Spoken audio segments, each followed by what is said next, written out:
Jadi kelanjutannya gini Mang waktu pas kejadian lahir kan selama setahun nggak ada apa-apa. Pas kejadian terakhir ular masuk ke toples tuh, itu selama setahun tuh nggak ada apa-apa.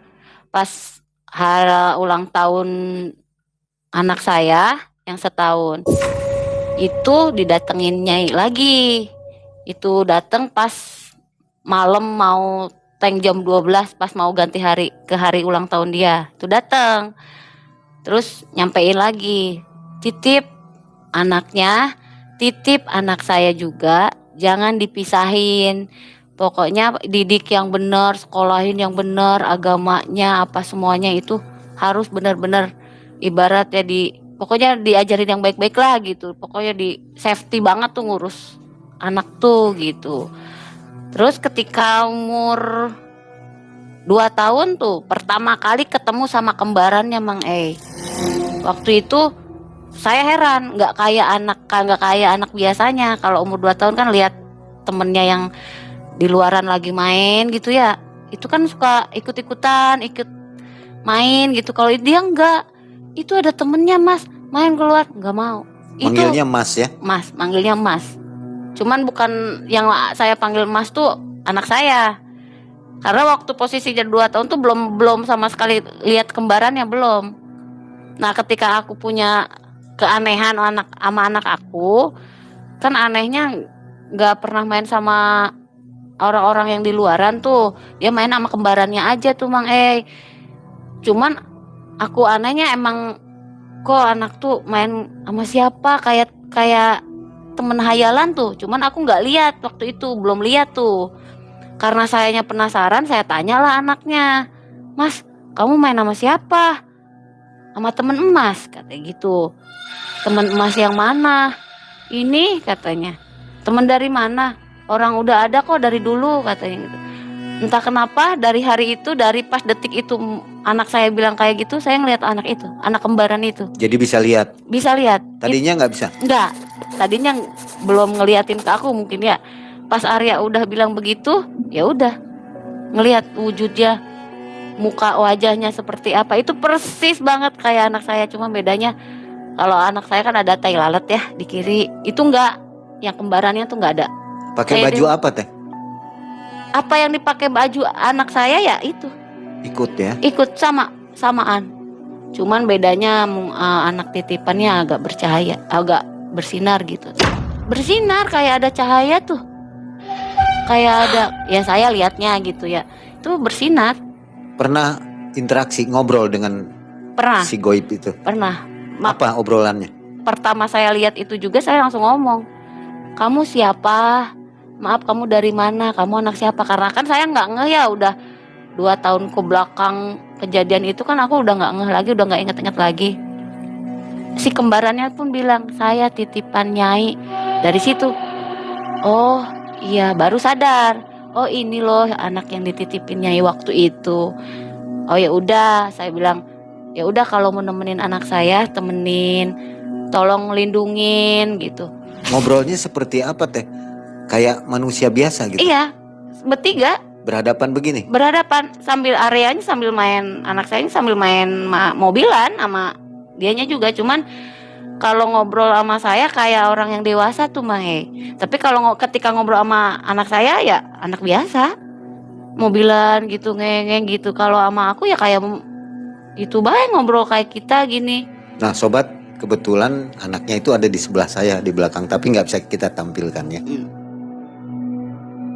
Udah gitu ya, udah pas kejadian itu ya udah saya paham, cuman yang lihat cuma saya aja.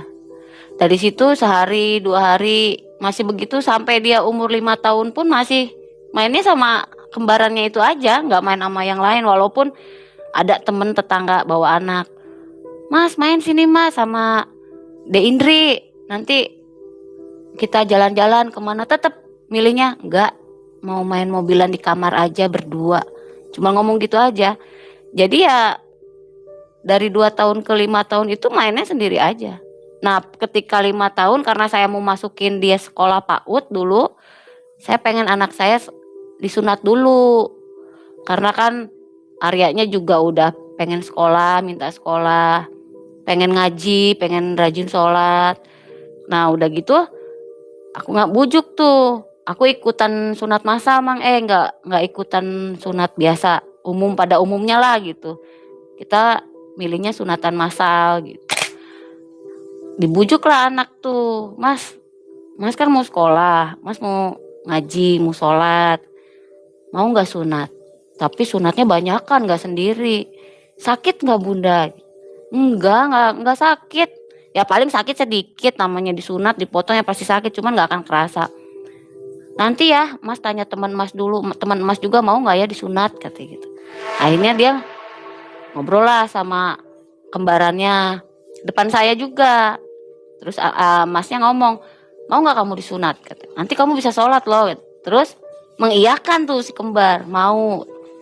3 hari kemudian kita berangkat, hari haknya tuh sunatan masal.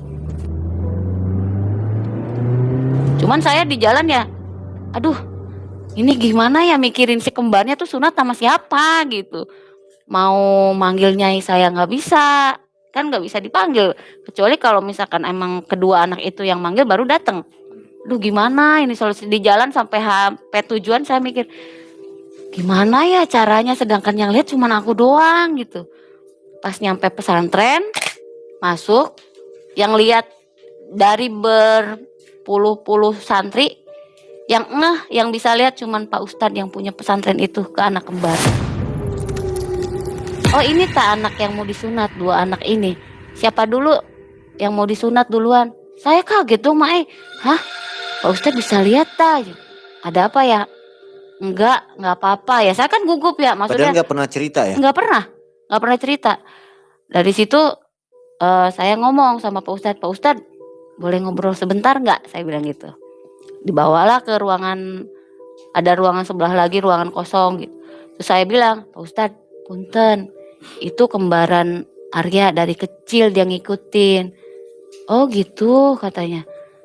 Terus gimana? Ya itu anaknya tuh mau disunat. Tapi kan saya bingung. Yang lihat cuma saya sama Pak Ustadz. Udah kata Pak Ustadz, udah biarin yang masalah yang kembarannya biar saya aja yang urus katanya gitu. Terus saya bilang sama Pak Ustadz, punten nanti kalau ada kendala pas sunat itu sama anak saya ada kendala, nanti tolong sampein ke saya buru-buru ya. Saya bilang gitu. Oh ya udah. Akhirnya saya bawa masuk tuh kedua anak itu. Terus Aryanya bilang, Bunda, Mas tidur di mana? Oh di situ aja. Loh teman Mas di mana? Udah barengan aja. Saya bilang gitu. Karena kan yang lihat cuma saya sama Pak Ustadz. Nah tidurlah barengan satu kasur. Terus dari situ ya sama santri dijagain sama dokter sama Pak Ustadz juga. Dipegangin terus disuntik. Nangis lah anak itu kan karena disuntik sakit mungkin ya Mang. Nangis. Pas ketika nangis aku peluk dua-duanya. Sampai santrinya bilang, meluk sih lebar banget gitu. Kalau meluk kan cukup segini ya. Kalau itu karena saya ngeliat 2 ya saya peluk dua-duanya. Ya udah saya bilang, oh enggak ini tangannya lagi sakit. Saya alasannya. Terus habis gitu ya udah saya keluar tuh. Ketika si dokter mau potong burungnya, kata Pak Ustadz itu tumpul. Si guntingnya itu kan dulu belum ada laser. Tumpul. Itu Si Mas atau yang goibnya? Mas dulu kalau yang goibnya kan dia sama Pak Ustadz. Entah itu disunat seperti apa caranya saya nggak tahu. Cuman yang Mas itu ketika mau dipotong guntingnya tumpul. Itu dicoba 2 kali, ketiga kali masih tumpul. Buru-buru lah Pak Ustadznya, tunggu dulu dipending dulu aja. Pak Ustadznya datangin saya, Bu maaf ada kendala. Kenapa? Aryanya ininya tumpul, guntingnya nggak bisa disunat katanya gitu. Akhirnya oh ya udah nanti saya ngobrol dulu sama kembarannya. Saya bilang sama kembarannya, kenapa kayak gini kok Mas nggak bisa disunat? Saya pengen sunat barengan. Si kembarnya minta begitu. Jadi ketika Mas dipotong burungnya dia juga ikut dipotong. Jadi sama-sama ngerasain sakitnya barengan gitu. Jadi apapun yang dilakuin harus bareng gitu. Entah itu apa-apa harus bareng. Ya udah, saya sampaikan tuh ke Pak Ustadz pengen barengan. Oh ya udah. Nah, yang satu kan dipegang Pak Ustadz, yang satu emang dipegang sama dokter. Dari situ alhamdulillah makanya kepotong, akhirnya bisa sunat. Dan posisi bajunya pun emang sama. Jadi Arya pakai baju kayak gitu, dia pun ngikutin. entah itu baju dari mana, tapi ya sama bajunya. Ketika disunat pun pas ngejeritnya pun sama, pas jepret nangis satu ya nangis dua-duanya. Makanya saya heran, sunatnya Pak Ustadz pakai apa itu? Sedangkan aku nggak lihat Pak Ustadz megang gunting gitu, tapi kok bisa kepotong.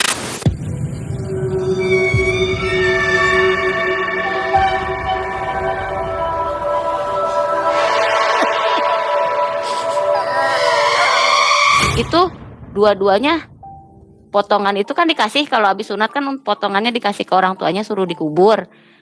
Dua-duanya saya pegang. Yang satu dari dokter, yang satu dari Pak Ustadz. Cuman dari Pak Ustadz nggak pakai kapas, nggak pakai perban. Kalau yang emas kan pakai perban, pakai kapas. Kalau yang itu pakai kain putih. Pakai kain putih sama minyak apa gitu, nggak tahu lah. Nah kata Pak Ustadz tuh yang itu suruh dikubur bareng-bareng, nggak boleh dipisahin. Kalau dipisahin takutnya ada dampak apa gitu. Oh ya udah. Terus saya disuruh tunggu di ruang sebelah lagi, di ruang tunggu ibu-ibu gitu sama bapak-bapak yang nganterin anaknya. Nanti saya panggil lagi ya.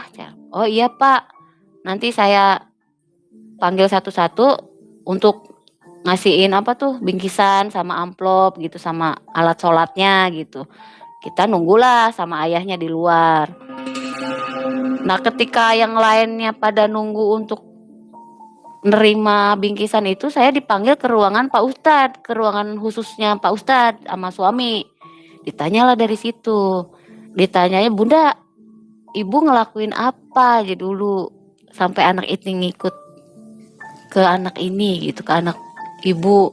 Terus saya bilang, tapi punten ya Pak Ustadz, ini masa-masa kelam saya dulu 5 tahun ke belakang, saya bilang. Itu masa-masa sulit saya. Ya saya cerita lah, saya jual ya anaknya, ya itu yang sekarang disunat, saya bilang. Bla bla saya udah cerita semua, Pak Ustadz dia bilang, tapi untung ya kamu dapetnya yang baik, katanya gitu. Dapetnya yang bisa ngelindungin anak kamu sama keluarga kamu, kata gitu. Untungnya juga kamu dapet nyainya tidak seperti cerita-cerita yang orang-orang bisa nuker pakai uang gitu. Alhamdulillah Pak Ustadz, saya bilang. Ya makanya saya titipannya ya itu, makanya saya nggak berani untuk ngilangin si kembarannya itu. Memang saya nggak berani ya karena takut ada dampak apa-apa. Ya pasti ada dampak kalau memang kita paksa untuk pisah, katanya. Nanti juga pisah sendiri. Terus saya nanya, pisahnya kira-kira kapan ya Pak Ustadz? Saya pengen anak saya tuh main sama yang lain, saya bilang gitu. Pengennya normal lah, anak biasa main kelereng ya main sama manusia gitu, bukan sama temen gaibnya gitu. Nanti ada waktunya, nanti juga orangnya ya masnya itu entah itu gimana caranya dia ngomong sendiri. Teman saya minta pulang. Nanti pulang sendiri, nanti kembarannya pun ngomong ke bunda sendiri. Karena apa? Nyainya udah nitipin ke bunda, otomatis ketika dia pulang dia pasti izin sama bunda. Dia pengen balik ke nyai. Itu pasti, katanya gitu. Dari situ oh ya udah deh Pak Ustadz makasih. Tapi satu katanya, apapun yang diminta Arya positif, kasih. Insya Allah Pak Ustadz, saya bilang gitu. Setelah itu ya udah saya keluar, saya nyamperin anak saya, udah bawa bingkisan tuh Pak. Cuman anak saya yang satu, yang kembarannya itu nggak dapet karena memang nggak kelihatan. Terus nanya, Bunda, kok teman Mas nggak dikasih?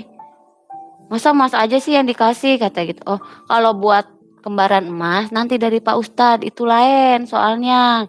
Oh gitu ta, akhirnya entah gimana caranya Pak Ustadz itu nuntun anak kembarannya itu, anak titipan itu dituntun sama Pak Ustadz. Yang lihat cuma aku sama Pak Ustadz aja waktu itu.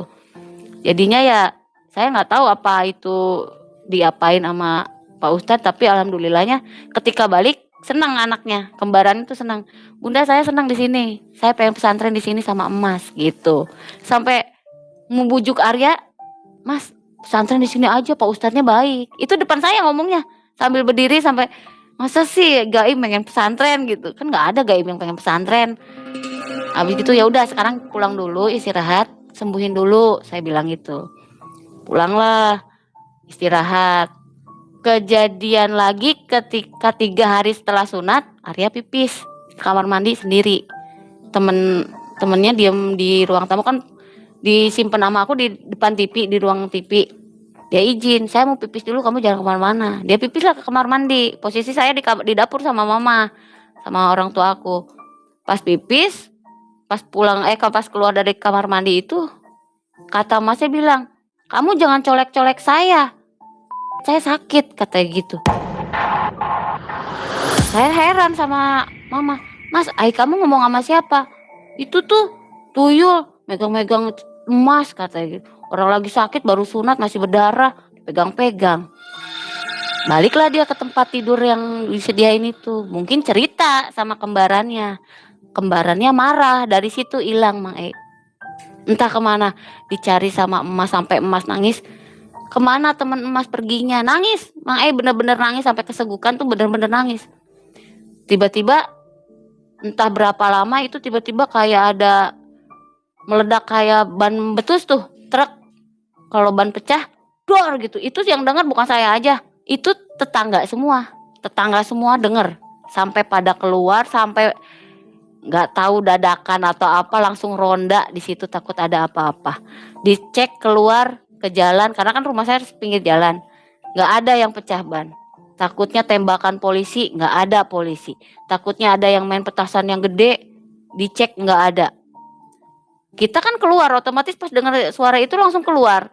Cuman posisi saya masih meluk area karena kan nggak mau lepas, pengen cari temennya kemana. Disabarin, sabar ya mas, nanti juga datang lagi, ketemu lagi. Nah pas keadaannya udah kondusif, udah tuh pada balik lagi, pada masuk lagi. Tuh anak belum ada. Terus udah, mas sabar, nanti temennya datang lagi, nanti tidur sama emas. Sok mas sekarang tidur. Tetap anaknya nggak mau tidur. Udah sekarang mas tidur, nanti bunda panggilin nih, barangkali ada di luar gitu. Ya udah panggilin kata emas gitu. Ya udah saya pura-pura keluar. Padahal ya nggak nyari, mau nyari kemana, orang gaib begitu. Nggak taunya pas saya balik tiba-tiba udah main lagi sama anak aku. Ketika aku balik, udah ada sih sama anak aku. Terus aku tanya dong, kamu dari mana? Mas ini nangis loh sampai kesegukan. Kamu tega tak ninggalin kembaran kamu ini? Maaf bunda, saya kesel. Kesel kenapa? Kesel sama si tuyul yang ngerjain Arya itu. Ya udah saya kasih pelajaran aja katanya gitu. Terus sekarang udah saya usir, udah saya pulangin ke tempatnya kata. Ya wallahualam kemana tempatnya saya nggak tahu. Oh ya udah sekarang istirahat aja, nggak usah mikirin yang lain-lain. Nanti besok kita mau syukuran, saya bilang gitu. Nanti jangan berantem lagi ya. Iya. Mau ada makhluk apapun jangan dianggap biar aja. Oh iya, besoknya kita syukuran tuh Mang E. Itu bikin nasi kuning tadinya 1. Masnya bilang bikinnya 2. Kita bikin 2. Ketika makan dikasih makan 1 piring berdua. Ayamnya harus 2. Minumnya harus 2. Kalau tahu pun tahunya 2, itu 1-1. Tapi nasi barengan. Entah itu dimakan siapa tapi habis. Entah itu dimakan sarinya, kalau kata orang kan kalau gaib makan sarinya ya. Kalau ini enggak habis. Toh kalau ayam ya tinggal tulang gitu. Tapi nggak tahu. Kalau suami seperti apa responnya dengan anak kembar ini? Kembar goib maksudnya. Nggak apa-apa. Maksudnya Tahu-tahu aja ya. Tahu, udah cerita. Pas aku tahu pertama kali anak gaib itu ada, udah ngeliatin ke aku cerita sama suami. Saya bilang, ya punten, anak yang dititipin Nyai itu udah bunda lihat, udah berwujud dan mukanya sama kayak emas, tapi beda di tai lalat. Kalau anak titipan nggak ada tai lalat. Terus bawaannya gimana? Ngelakain enggak? Ada negatif enggak? Alhamdulillah sejauh ini nggak ada, saya bilang. Suami nggak bisa lihat ya? Nggak bisa. Nah pas ke sunat juga saya cerita, saya bilang ya sunat berdua nih. Oh ya udah gitu. Terus ketika kejadian itu pun suami nggak kaget. Ada apa bun? Cuma nanya gitu. Nggak tahu kata aku kan gitu, karena memang posisinya belum cerita anak itu. Pas cerita ya saya bilang sama suami, karena memang suami kan jarang di rumah, suka keliling nyari barang, HP rongsok tuh ke Subang, kadang ke Sukabumi, kemana aja, jarang di rumah. Kalau suami tuh sering bawa beli-beli rongsokan HP gitu kemana-mana gitu.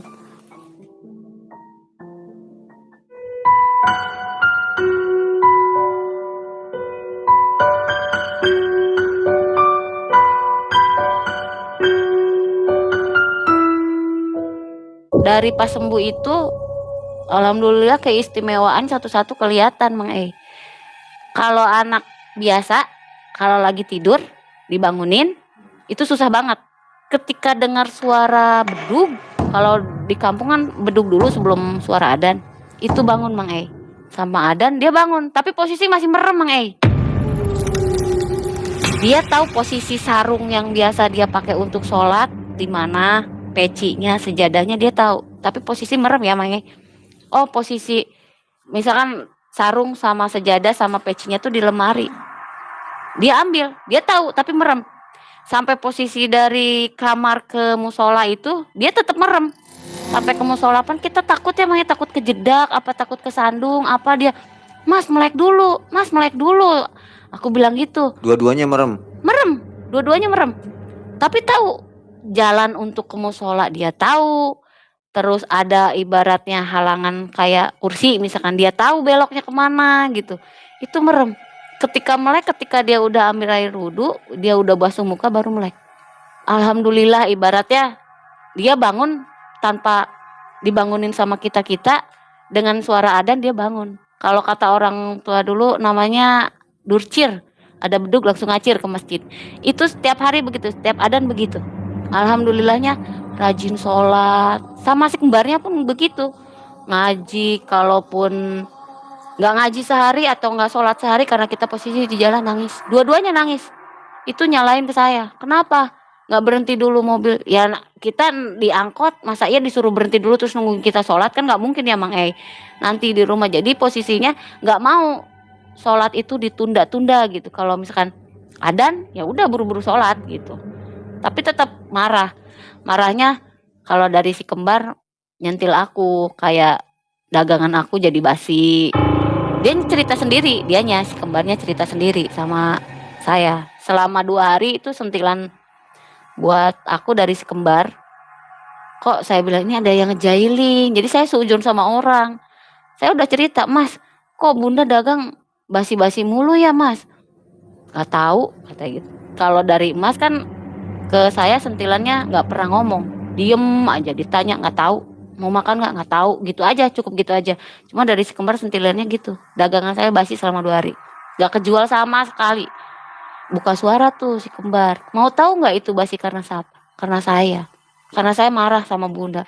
Lah kenapa marah? Saya bilang, saya kan pengen sholat, saya pengen sholat tuh tepat waktu, nggak di nanti-nanti. Dijelasin lah sama saya, Bunda paham pengen sholat tepat waktu, cuman memang nanti ketika udah turun dari angkot yuk kita cari musola, terus sholat. Saya nggak mau. Ya udah nanti lain kali kalau mau berangkat jangan pas deket-deket waktu adzan ya, kita berangkatnya sebelum 1 jam sebelum adzan. Jadi ketika adzan itu kita posisi lagi jalan kita bisa belok gitu, nggak berhentiin angkot dulu suruh nunggu kita gitu. Ini mau anaknya. Sebelum berlanjut saya jadi penasaran nih. Kan Teteh bisa lihat ya. Apa sekarang kembarannya ikut nggak? Enggak. Nggak diajak atau gimana? Karena emasnya udah beberapa hari udah sering ninggalin sholat mungkin ya. Karena sibuk sama YouTube-nya gitu. Acara kerja dia sama kerja yang di tukang bakso. Jadi dia kadang punya YouTube juga sih Mas. punya. Mas Arya namanya. Iya. Punya YouTube juga, jadi dia sering konten ke hutan-hutan. Tapi ya berbau ular juga. Pertama dia megang ular tuh pas sama kakaknya. Awalnya tuh kan kakaknya yang turun, karena kan memang kakaknya senang sama reptil kayak tokek, buaya, terus ular apa segala macam. Arya nggak terlalu suka sama ular awalnya. Itu udah gede, itu udah SD kalau nggak salah apa SMP gitu. Nah ketika diajak untuk touring sama kakaknya, yuk touring yuk kita ke Sumedang katanya gitu, kita nyari ular. Ya udah akhirnya ikutlah tuh Mas ke sana sama si kembarannya itu. Mas hati-hati ya kamu sama kembaran. Iya kata Amal. Ikutlah tuh. Cerita abang, cerita anak saya, karena kan saya nggak tahu kegiatannya apa di sana gitu. Cerita abang pulang, Bun, abang ketemu ular, Mas, itu galak pisan, sampai kakak angkat abang Raka namanya, itu nggak bisa naklukin itu. Padahal dia paling jago naklukin ular segimanapun galak nggak bisa. Kayak Panji Petualang ya. Iya, iya kayak Panji Petualang gitu. Ketika Arya masuk, ketika Arya pengen lihat ular itu tiba-tiba tunduk sama Arya. Ibaratnya yang tadi kalau kobra tadinya berdiri gitu, itu langsung tunduk begitu, langsung ya diem aja, nggak gerak, nggak berontak, nggak apa. Diambil sama Emas. Abis sama Emas, abang sama teman-temannya pada kaget, kok bisa dari tadi sama kita nggak bisa loh segampang itu nangkep ular itu gitu. Dari situlah Meninggalkan udah berapa lama kembarannya? ada 3 minggu mungkin, 3 pas minggu. sebulan. Nanti biasanya pernah waktu itu kan kayak begitu juga sebulan nggak ketemu, saya nggak pernah lihat, dia juga nggak pernah cerita. Nanti datangnya bukan kembarannya, nyainya yang ngasih tahu ke aku tuh, kenapa kembarannya tuh nggak pernah ada di sini, karena Masnya nggak mau sholat gitu. Oh gitu. Iya, jadi si kembarannya istilahnya, gue sakit hati nih, lu nggak rajin sholat gitu. Jadi ya dia pergi dengan sendirinya, tapi nggak balik ke Nyai. Kalau Cuman sekarang dipanggil diundang sama Teteh bisa. aku nggak bisa manggil, aku nggak bisa Si manggil, kembarannya nggak bisa dipanggil ya. nggak bisa, aku nggak Kalau bisa si manggil. Mas Aryanya bisa manggil. Nggak bisa, Nggak bisa juga. nggak bisa. Dia Jadi datang gimana sendiri. maunya aja begitu. Iya, ketika datang itu kalau emasnya rajin, sholat 5 waktunya nggak keliwat, ngajinya rajin, itu pasti datang dengan sendirinya. Aku tahu karena dia yang bilang sendiri, saya akan datang ketika emas bersih. Istimewa ya. Gitu. Balik lagi nih Mang ya ke zaman dia habis disunat nih. Ada keistimewaan dia yang aku kaget banget waktu itu. Saya ke minimarket. Posisi minimarket sama rumah kan deket, cuman aku malas jalan jadi pakai motor. Kita ke minimarket lah, beli susu, beli bahan makanan gitu, bahan dapur. Pas ketika mau pulang hujan. Hujan tuh. Saya bilang sama Mas, hujan nih Mas, neduh dulu yuk. Ya udah, nggak usah hujan-hujan nanti sakit. Iya. Kita neduh tuh di depan minimarketnya tuh. Karena kan di depan minimarket suka ada kursi-kursi kan disediain. Nah, kita duduk di situ. Nah, nggak selang berapa lama ada kakek-kakek bawa dagangan coet. Apa tuh coet? Kalau bahasa Indonesia cobek ya. Nah, itu datanglah itu. Terus saya tanya, dari mana bah? Habis jualan, katanya gitu. Oh, habis jualan. Udah laku berapa? Saya bilang gitu. Belum laku Neng, dari pagi. Saya berat bawa ini tapi nggak ada yang laku. Aduh kasihan ya bah. Terus gimana bah? Iya saya nggak punya uang, pengen makan. Abah di rumah masih apa? Sendiri, kata gitu. Nah mungkin anak saya, Mas dengar. Tiba-tiba dia ngeluarin uang 10.000. Padahal nih Mang Ai, saya dari anak pertama sampai anak saya yang ke-8, saya nggak pernah ngenalin uang. Seperak pun saya nggak pernah ngenalin. Kalau mau jajan ya jajan aja. Ibaratnya kalau mau jajan es ya es, nanti bunda yang bayar gitu. Kalaupun sekolah itu cuma dibekelin doang dari rumah makanan, entah itu nasi, apa itu snack sama susu. Saya nggak pernah ngenalin uang gitu. Jadi memang didikan saya sama suami, saya nggak mau anak-anak itu tahu uang. Walaupun tahu sekarang mungkin yang gede-gede ya nominal 2.000 berapa, ini berapa gitu. Ketika Arya ngasih itu 10.000, saya kaget dong Mang Lah punya duit dari mana Mas? Kamu nyuri ta? Enggak bunda, Mas punya aja. Walaupun banyak pertanyaan saya nggak terus-terusan nanya karena posisinya di luar, saya ngehargain Mas aja lah ya gitu. Takutnya saya marah di situ nanti orang-orang pada lihat marahin anak gitu. Akhirnya Mas ngasih lah tuh uang ke Abah dengan omongan, bah tapi ini dijajaninnya ketika Abah nyampe rumah. Ketika Abah udah mandi, udah simpen dagangannya, udah bersih lah, beli makan baru pakai, kata Mas. Nah, oh ya udah, disimpan lah sama Abah di saku yang baju. Dari situ ya udah, saya pulang, Abahnya pulang. Dari situ saya nggak tahu gimana-gimananya. Nah, setelah beberapa hari itu Abah dari pas kejadian kemarin, itu cerita Abah ya Mang bukan saya. Jadi ketika Abah dapat uang itu, dia datang ke rumah, ngeluarin uang karena mau makan, mau beli nasi rames mungkin. Saya ngerasa masukin uang tuh 10.000 katanya ke saku celana saya. Saya pindahin ke saku celana saya karena awalnya dari saku baju dipindahin ke sini. Pas ketika saya mau bayar ke warung itu, kok jadi 1 juta katanya. Dari situ abahnya pun nyari saya sama anak saya.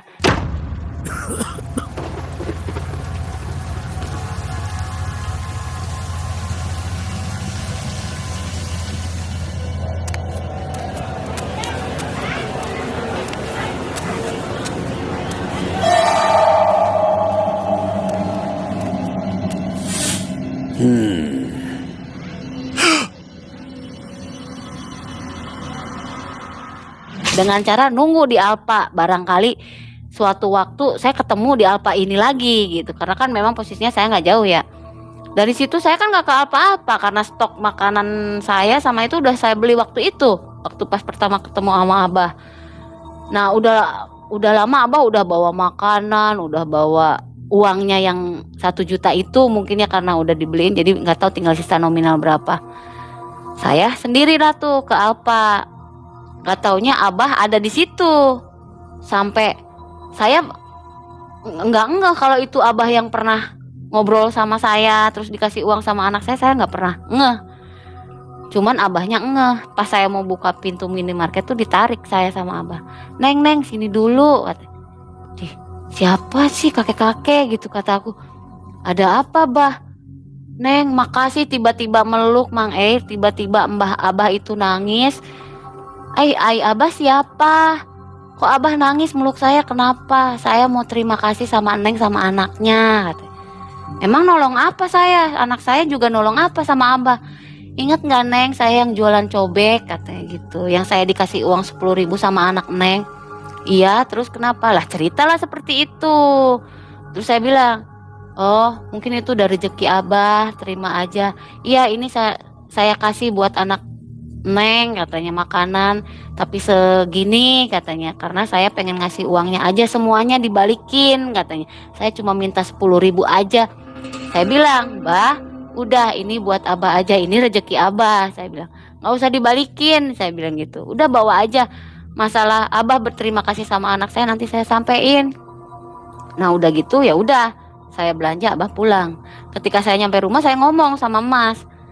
Saya tanya, Mas masih ingat nggak kakek-kakek yang Mas tolong waktu itu dengan uang 10.000? Saya bilang, Mas nggak tahu katanya. Itu ditanya nggak tahu. Jujur Mas nggak tahu. Bener Mas nggak tahu, nggak ingat? Enggak, kakek-kakek yang mana katanya gitu. Yang waktu itu dikasih emas 10.000 tuh. Emang kenapa sih Bunda katanya? Orang Mas nggak pernah keluar katanya gitu. Mas juga nggak pernah nolong orang katanya. Mas punya uang dari mana? Uang aja nggak punya, Bunda aja nggak pernah ngasih uang sama Mas katanya gitu. Akhirnya, oh ya udah. Tapi saya masih bertanya-tanya, kok sampai nggak ingat? Padahal waktunya ya ibaratnya bisa dihitung sama minggu masih ingat lah. Masa iya kan anak kecil gitu lupa gitu. Akhirnya ya udahlah, nggak terlalu diambil pusing gitu. Ya udahlah biarin aja. Hari berhari ada teman saya Ucil datang sama saya minta tolong minjem uang sebenarnya ke saya. Cuman saya nggak ngasih karena saya kan ya minjemnya 2 juta. Saya uang dari mana 2 juta saya bilang gitu. Akhirnya Mas bilang, Mas punya uang katanya gitu. Dikasihlah uangnya ke Ucil. Besoknya Ucilnya datang bawa makanan bawa uang. Nasi makanan itu sama si uang itu ya diterima sama Emas. Karena kan kita nggak tahu ya tujuannya apa, dia nggak ngomong, cuman ini titip buat Arya gitu aja sama saya. Habis itu ya dimakanlah makanannya sama Emas sama saya sama semua gitu. Tiba-tiba malamnya kan itu ngasih siang jam 2-an, malamnya jam 12 teng sakit Mang sakitnya memang bener-bener sakit yang nggak bisa ke dokter. Itu selama sakitnya bisa dihitung 41 hari. Kalau saya hitung sampai sembuh ya, itu 41 hari. Sembuhnya ketika nyainya datang lagi.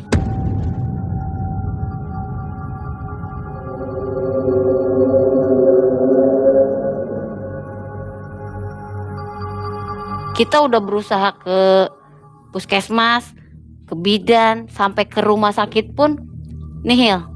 Hasilnya sehat, nggak ada apa-apa. Apa yang dirasakannya?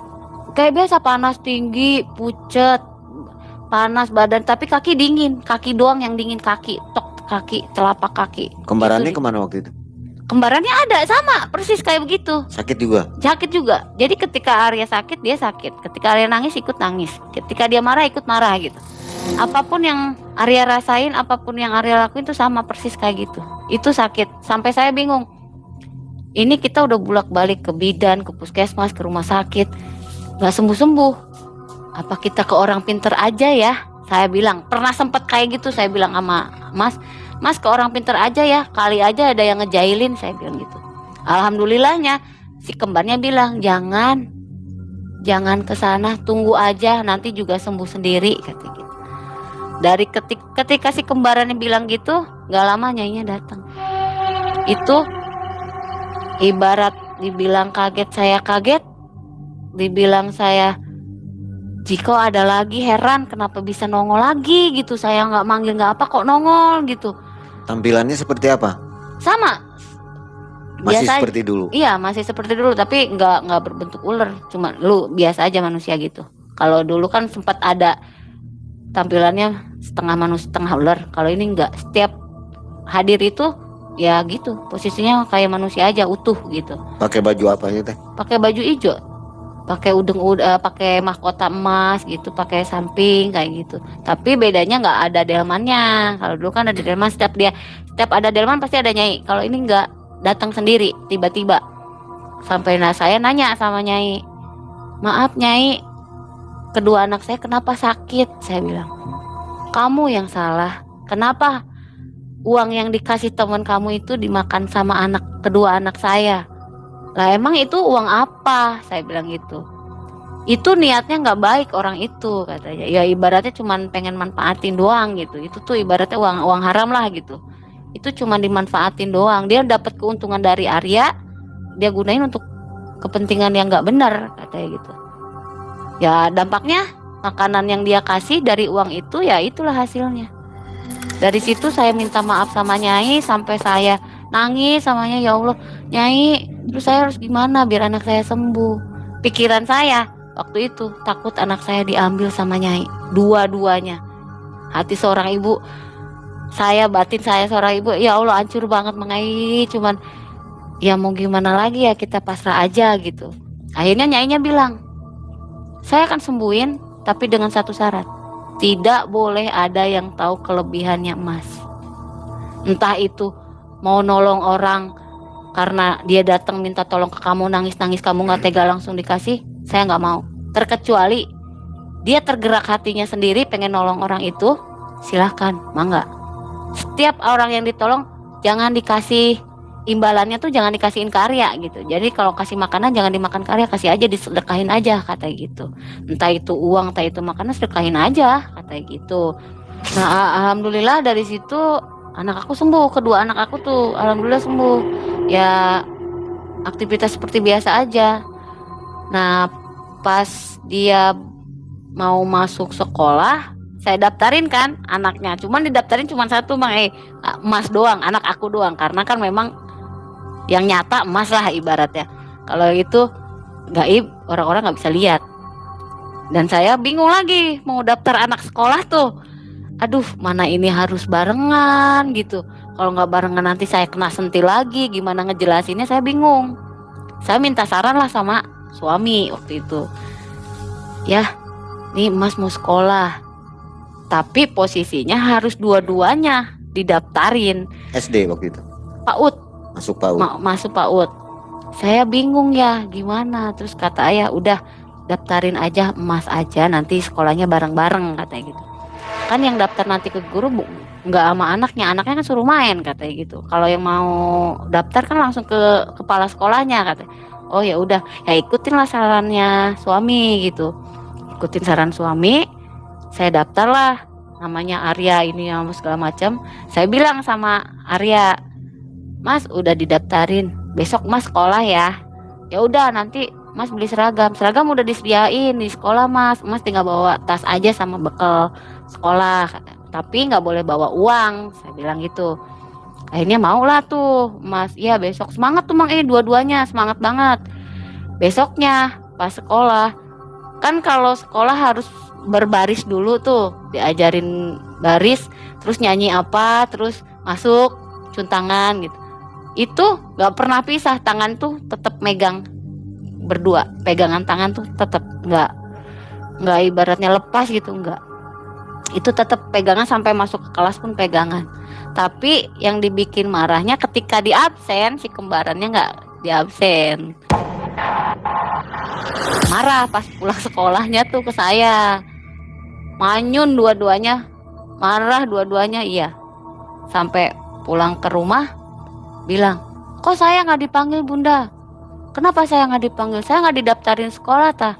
Dari situlah Mang saya ngejelasin ke si kembarannya bahwa yang bisa lihat kamu tuh cuman saya sama emas, yang lain nggak bisa lihat, saya bilang gitu. Jadi punten-punten, bukannya Bunda nggak mau daftarin kamu, sekarang saya daftarin kamu, tapi orang-orang nggak bisa lihat gimana posisinya, kan kamu keadaan kamu kayak gini. Saya nggak nyalain kamu, tapi kamu mau ikut sekolah ya mangga, nggak ngelarang. Toh kamu sholat bareng, ngaji bareng, sekolah pun sok bareng. Cuman yang bisa lihat cuman Bunda. Dan maaf jika nanti di sekolah memang kamu agak dicuekin sama gurunya, karena memang gurunya ngelihat kamu. Dari situ Mang baru paham. Oh iya, ternyata keberadaan saya diketahui Bunda, tapi saya nggak bisa beraktivitas seperti Arya biasa gitu di sekolahan. Akhirnya dia paham, ngerti. Ya biasa sekolah PAUD terus sampai SD ditemenin sampai kelas 3 masih ada, masih baratnya barengan tuh, nggak bisa pisah. Pas naik ke kelas 4 udah jarang ikut untuk ke sekolah, karena mungkin entahlah alasannya apa, itu jarang ikut. Ketika ikut itu ketika Mas punya musibah, kalau misalkan mau dijailin sama orang, dibully sama orang, baru ngikutin.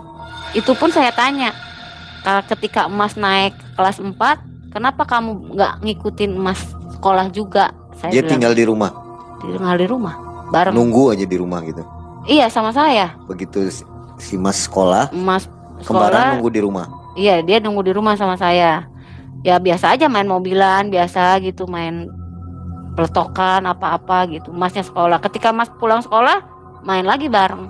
Dan Mas dari kecil, aku bilang dari umur 2 tahun sampai gede pun dia nggak pernah punya teman banyak. Temennya cuman itu aja. Ketika punya teman banyak itu pas dia putus sekolah, karena kan memang gabung sama abangnya, barulah. Itu sering tuh Mang sering ada pembulian ke Emas. Kalau pulang dia nangis, posisi belum ikut tuh si kembarnya. Kita cerita tuh bertiga, tadi teman Emas ngambil pulpen Emas menulis nggak ada, sampai Emas dimarahin sama ibu guru. Lah pulpennya kemana? Diambil sama teman Emas, Masnya dimarahin. Ngadu atuh sama gurunya kalau pulpennya diambil sama itu. Teman Emasnya nggak ngaku. Pas pulang sekolah, Emasnya digebugin. Abis digebugin kan marah kembarannya.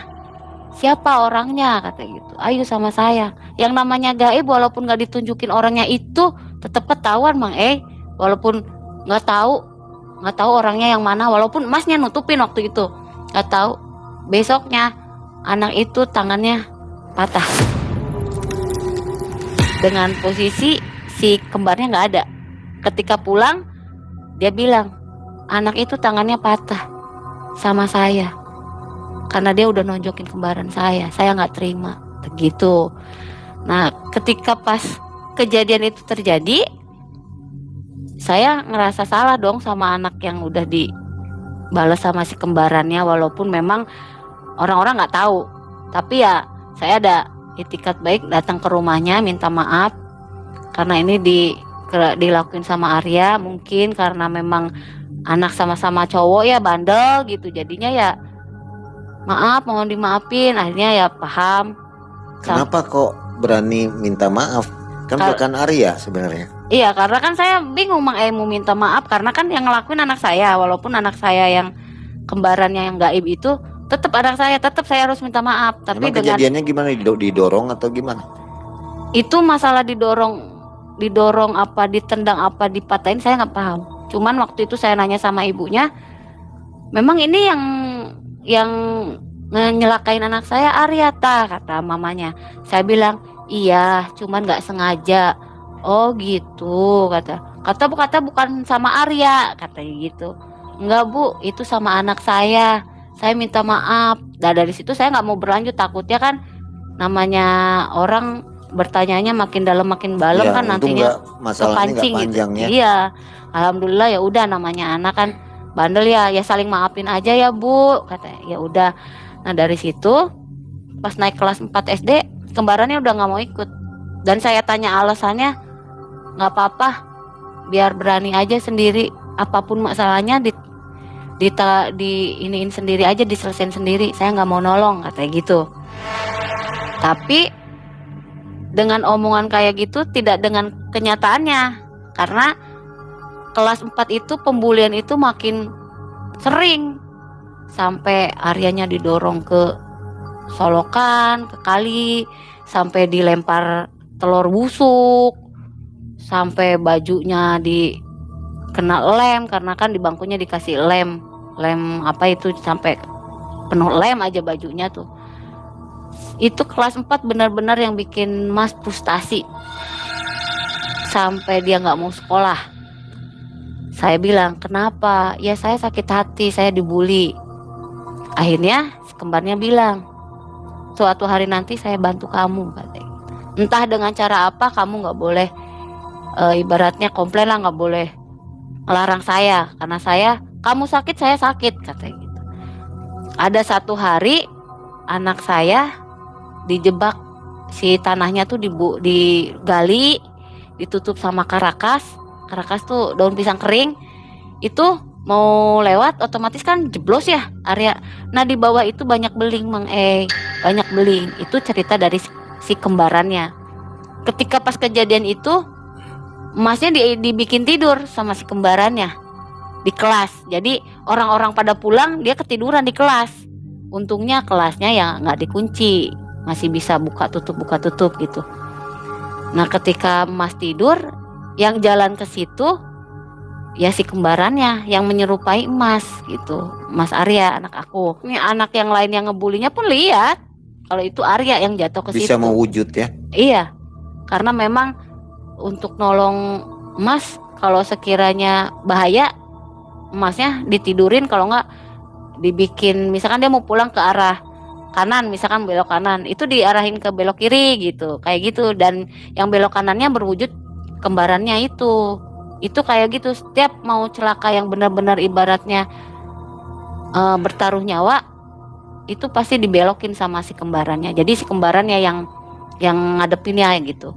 Tapi ya alhamdulillah nggak kejadian apa-apa. Jadi pas diinjak sama si kembarannya itu, lobang itu tuh nggak kejeblos jalan, karena mungkin ya gaib ya, bisa diakalin, bisa terbang atau apa ya, saya nggak ngerti.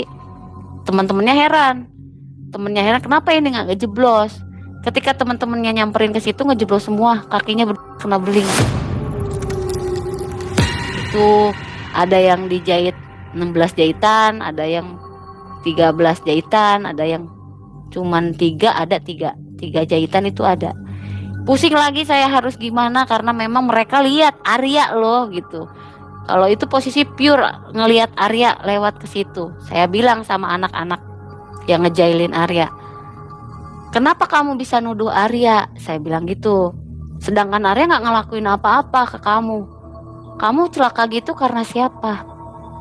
Temennya yang satu yang kena 16 jahitan itu, dia jujur, dia ngomong, Bunda maaf, itu yang bikin kita katanya.